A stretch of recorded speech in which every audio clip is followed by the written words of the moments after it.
Good evening, Fernwood. It is your recapping raconteur Neil here, and it's time for us to take in another episode of Mary Hartman, Mary Hartman. Today we are watching episode 173 from December 1st, 1976.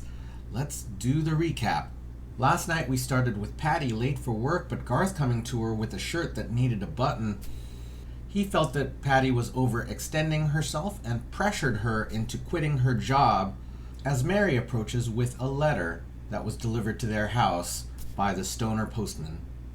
Patty excitedly opens the letter from their son Garth, who is returning from military school, and is a bit shocked but hides the letter from Garth. Mary gives just a hint that she's a bit ambivalent about the relationship with Tom, but picks up very clearly that Garth has pressured Patty into quitting the job that she loved.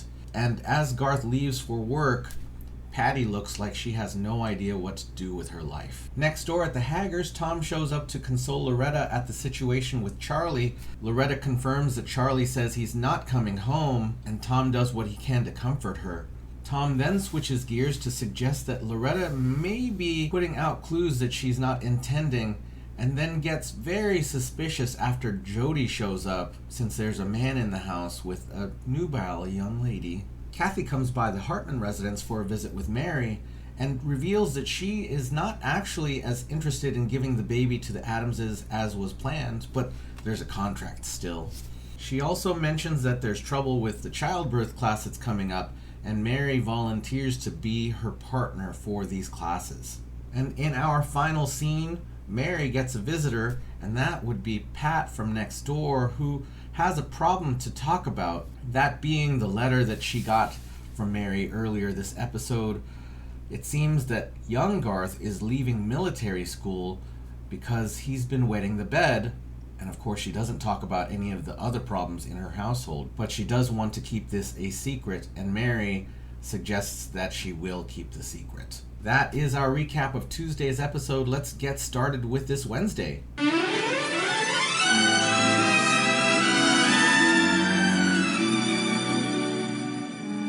Mary Hartman! Mary Hartman!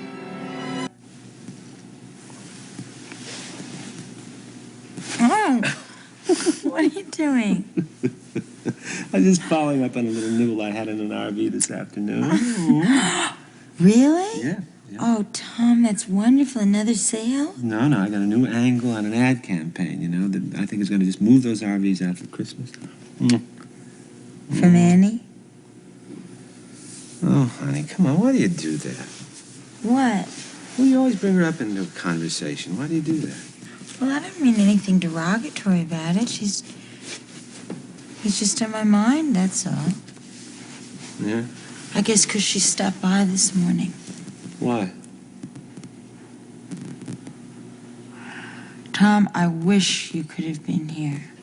It was a very unusual morning. I mean, I just have such a very funny feeling about her. Why? Has she ever said anything to you about being...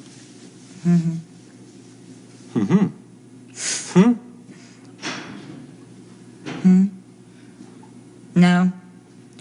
Well, why should she? I mean, she didn't actually. I mean, she absolutely did not actually ask me to, eat with her. But, I mean, all she did was, borrow my sugar, brush my hair, and put her hands around my waist. And then Merle came over, and he got all tangled up in my hair, which we all agreed was like Brillo. And then she quoted something from John Stuart Mill. He's the philosopher who invented the expression, the more the merrier, I think. But that's all. I mean, absolutely nothing else happened. I mean, nothing at all. So, you don't have to worry or anything. Mary, come on. What are you talking about? Well, there was no seduction. What do you mean? Did Merle try to seduce Annie in front of you? Tom seducing me, seducing anybody. I mean, there was nothing actually sexual going on. It was just a concept involving three people, two of whom happened to be of the same sex. Wait, you mean you and Annie? Mary, where'd you get that kind of an idea, huh? I mean, is that what all this humming is about? Is that what it is? I mean, come on. What are you trying to tell me? I ain't trying to tell me that Annie likes women, huh?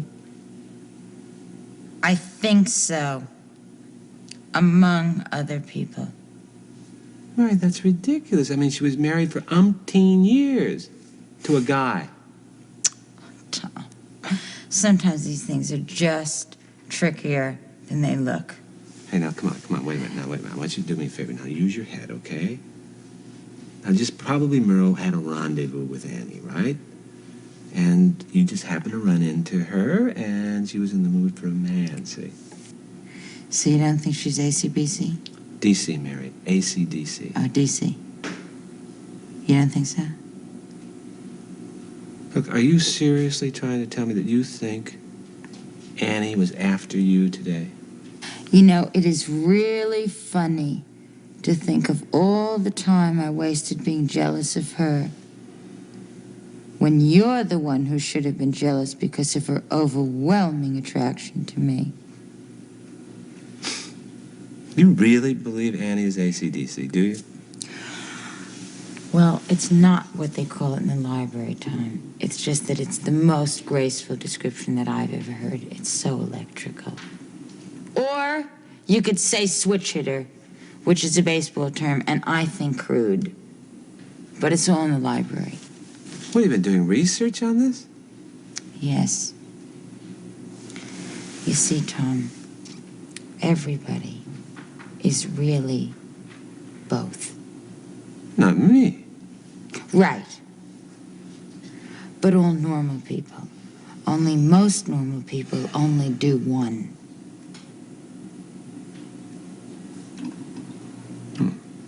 Now, let me ask you a question. Now, do you really think... What kind of a pass exactly did Annie make at you? What kind? You don't believe me, do you? Look, it's not a question of believing. I mean, sure, I believe you. It's just that, look, okay, everybody's a little bit of everything, I admit that. It's just that it's... No, but you don't believe that Annie is, either slash or. No, I don't. No. I just don't buy that, and I'll tell you why I don't buy that. In the first place, I mean, she's got her hands full with Merle, right? And number two, I mean, honey, sometimes people, hint at things, or they, a little thing comes up in their minds, or they talk about it, but that doesn't mean it happened, or that it's going to happen, or that anybody wants it to happen, or that it will happen. I mean, honey, those are just the things you read about in books. So you think I'm being crazy, right? You can say it. No, I don't think that you're being crazy. It's just a crazy idea, that's all. Well, it is. But that's what I learned at the hospital, Tom. I mean, I was crazy because I thought that having crazy ideas was being crazy, but it's not. Everybody has crazy ideas. Only crazy people think that they're wrong for having them. But everybody else just shuts up and they think about Christmas and income tax, and they just act like it's all Andy Hardy.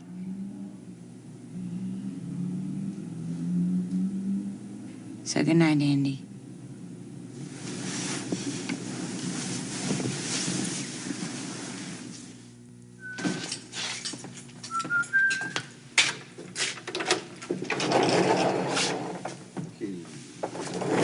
Oh, you make your call yet? Yeah, they'll be here in about 15 minutes or so. Meantime, I'll have a little nap myself and could use a hanger or something over here. You got a hanger? Okay. Hey. Parlami d'amor, Mariù, ma tutta la mia vita sei tu, du. How long do you think it'll be before we get out of here, Doc? I'm gonna be out of here any minute, Charlie. You are? What about me? Oh, yeah, listen. I've got my lawyer working on it. And I want you to know that we're gonna get you out of here as soon as we possibly can. Oh. I haven't done anything to be arrested for in the first place. I'm coming. Well, so long, Charlie. Don't do anything I wouldn't do. I wouldn't do most of the things you would do. Hey. understand how the doctor gets out of here, and I'm still here, and he's the one that's cutting up all the animals. Hello, my name's Charlie Haggers. Sue. I would, but I can't think of any grounds to sue him on. No, hey, I'm telling you my name, Sue. Really? It's short for Joseph Suttoni. Eh? Really? Sue. A boy named Sue, just like Johnny Cash's song? Ah, you know this, huh? Yeah. Hey, I'm a big fan of the country and western music. You know, Johnny Cash makes this record, the guys get together and say, hey, Joe, here's a good nickname for you, Sue. Eh? You're a country western fan too, huh? Oh, hey, yeah. Hey, isn't that a coincidence? My wife... I have a wife who is a country star, Loretta Haggers. Baby Boy. Maybe you heard that song, Baby Boy? Wait a minute here. Hey, Baby Boy. Yeah. That goes like... Baby Boy, Baby Boy. I know the song, eh? This is your wife. Yeah. Look, maybe I could meet her, you know, No. No. No, see, I've been having a run of luck, kind of luck that's too depressing even for a country ballad. And I thought, I'd made a decision. I decided that my wife and I should split up Oh, yeah? for her good. Yeah. Okay. So this is why you're in here, right? No. What? No, I came here to get an operation. But the doctor turns out to be a veterinarian. And those people, you know, what do you call them? They don't like animals to be cut up. Anti-vivisectionaries. Yeah. Yeah, well, a gang of them, they got together and they protested his method, so we got arrested. And now he's out of here. Yeah. He's out of here scot-free, and I'm still in here. And I didn't do a thing, and I'm still in here, and I don't have a chance in the world of getting out of here unless I break out like my cousin Potsy did. Oh, Potsy LaRoche, the shark. No, Potsy Ferguson, the fertilizer man. Oh, yeah. Well, look, maybe I can be of a little assistance here. You know, I'm kind of an authority on legal procedures. You a lawyer? No. In the interest of my business activities, I've had the occasion to kind of educate myself for some of the finer legal points, you know. Let me tell you something over here. The law does not protect the innocent and punish the guilty, number one. Number two, it's more a matter of who you know than what you've done. Hey, wait a minute. Are you telling me that Dr. Fratkus, that he pulled a couple of not-so-straight strings to get himself sprung out of here? You know something? I wouldn't at all be surprised about you now. Here, hey, you don't know nobody over here. You're stuck. You're going to be here days before you even get a hearing. Days. Lord. Hey, Charlie, where you from? Well, right now I'm from Fernwood, Ohio. Why, oh, did I ever leave Ohio? Yeah, I know that one, too. Ohio. This, Loretta Haggers. Now, this is your wife, right? The Yeah. country western singer. Yeah. Let me ask you something over here. They got a club or some place where Mrs. Haggers can work at. And, Oh, yeah. Yeah, we got the Capri Lounge. the Capri. Yeah, oh, it's a great showcase for local talent. Excuse me. Yeah. Except on league nights. Because then the bowling balls, they just make so much noise that Loretta has a tough time singing and being heard over them. See, because it's really part of the Rosemont bowling lanes, and the Rosemont. lanes are Yeah. right adjacent to the lounge. Yeah. But it's tops in Fernwood. Fernwood, Ohio, and this is the Capri. How come you're so interested, Mr. Suttoni? There you go. You see what it is? I got some business associates over there in Ohio, and they might be interested in, a club, some place to showcase the local talent, like you put it. And I'm just making a few notes, you know. Wouldn't it be just like my luck to meet you here where you can do something maybe to help Loretta on the road to superstardom? And that's just the same day that I made up my mind to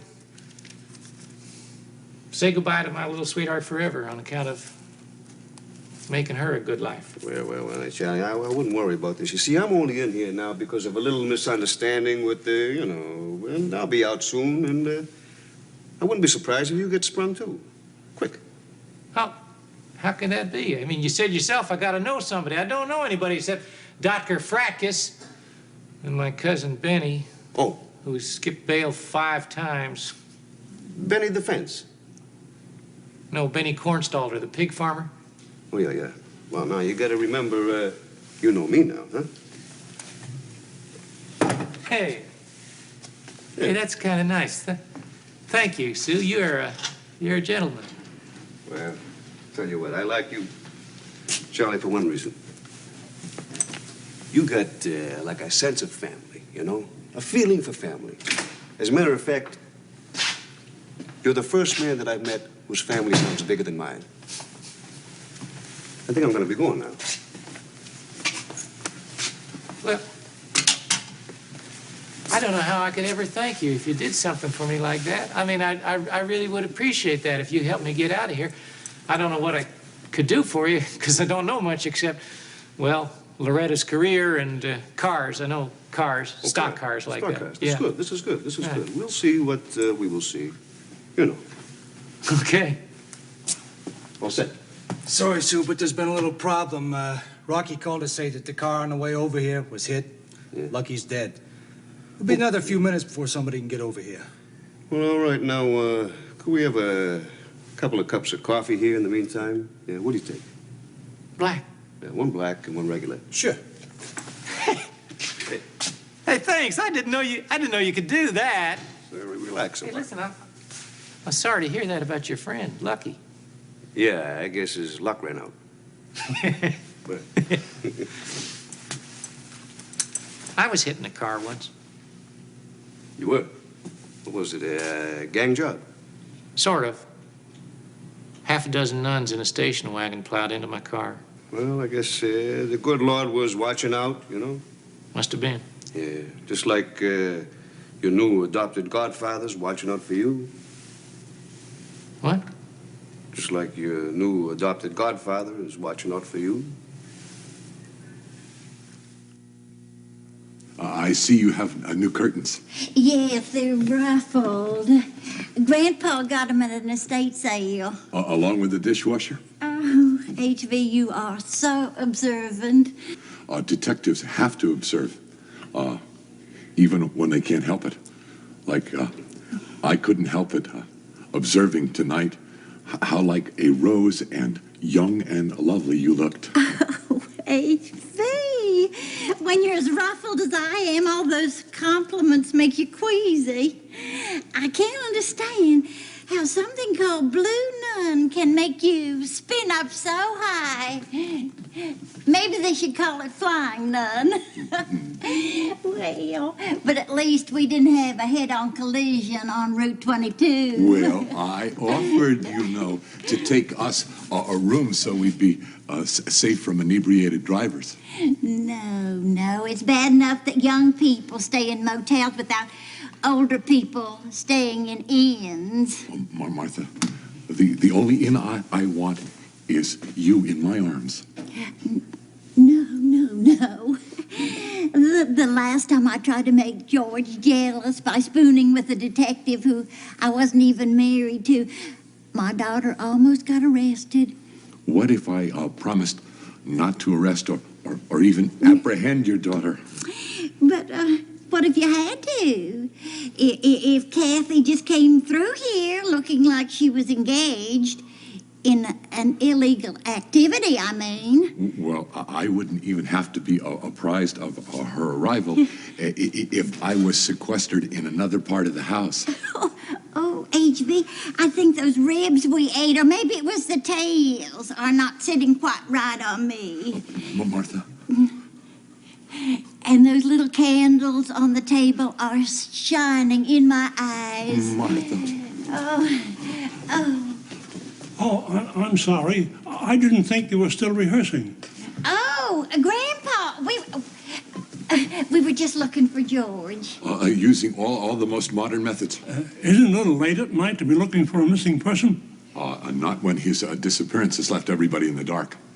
Well, Grandpa, why aren't you sleeping? Even Johnny Carson is over. I've been working, Martha. At the mortuary? Well, what kind of dead people get buried in the dead of night? That sounds very irregular. Yes, that's true. My hours are irregular, but that makes sense because so am I. Are you irregular too? My job is involved with irregularities in hours as well as the law, particularly where the peddling of the flesh is involved. Flesh peddling? Now, is that one of those bicycles that don't go anywhere but trim away inches in your home? Not home, but house is what I'm talking about. There is a house of ill fame and poor repute, an organized ring of loose and fallen women operating right here in Fernwood. Oh, I was afraid that is what you meant.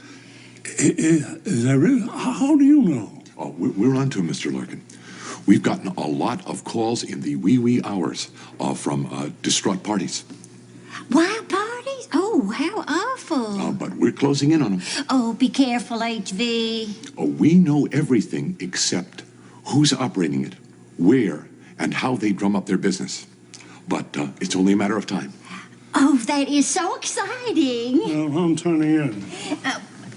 Who are you turning in, Grandpa? No one we know, I hope. I meant I'm going to sleep as soon as the Fuzz goes home into his house or whatever kind of house he goes to. Hello? Hello? Oh, hello, Detective Johnson. I got worried. I thought I heard laughing. Oh, nice curtains, Ma. Thank you. They're ruffled. Oh. Well, I better be getting to work. Be careful, HV. Well, bye-bye. Bye-bye. Bye-bye. Bye. Good night. Good night, HV. Good night, Grandpa. Good night, Mary. Oh, I just got here. Oh, yes, so you did. Well, what are you doing up so late? I know what I'm doing, and I know that HV is investigating a ring of ill fame, and Grandpa is laying somebody to rest, but you're supposed to be... Oh, no. Now, don't tell me your husband has vanished, too. No, Ma, it's nothing like that. I just couldn't sleep, so I got up and I was writing my journal to Gore, about certain goings-ons. And I saw you light on, and I thought I should come over and warn you. About the electrical bill? Oh, Mary, that is so thoughtful and conserving of you. No, Ma, it's not about the electrical bill. It's more like the electrical current. Now, Ma, you may not believe this. I mean, Tom doesn't. But you might, because let's face it, he'll believe anything. Well, I am open-minded. Okay, now, I just don't want you to be too open-minded, okay? I think there's an AC/DC in your driveway. Oh, why, that can be dangerous. What is it? Well, if it's what I think it is, it's very dangerous. So be very careful. I just came over to warn you, and don't worry because there's nothing you can do about it anyway, okay? So bye. As in, goodbye. An AC/DC in my very own driveway? Oh. Wait a minute. I know what that is. Why, there's no current out there. Just asphalt and Tippy Toe's trailer.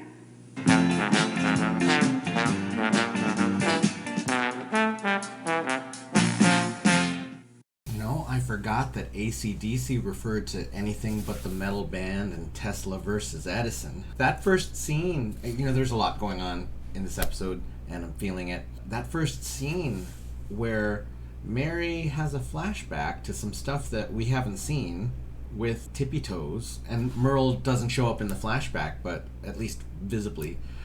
But apparently there was talk of a three-way between them. But not really, more of a vibe that Mary's picking up. And, I know it's the 1970s and people are a lot more, or a lot less accepting of gender stuff. Not that they're incredibly accepting now, but I feel like there's some discussion now. As a person who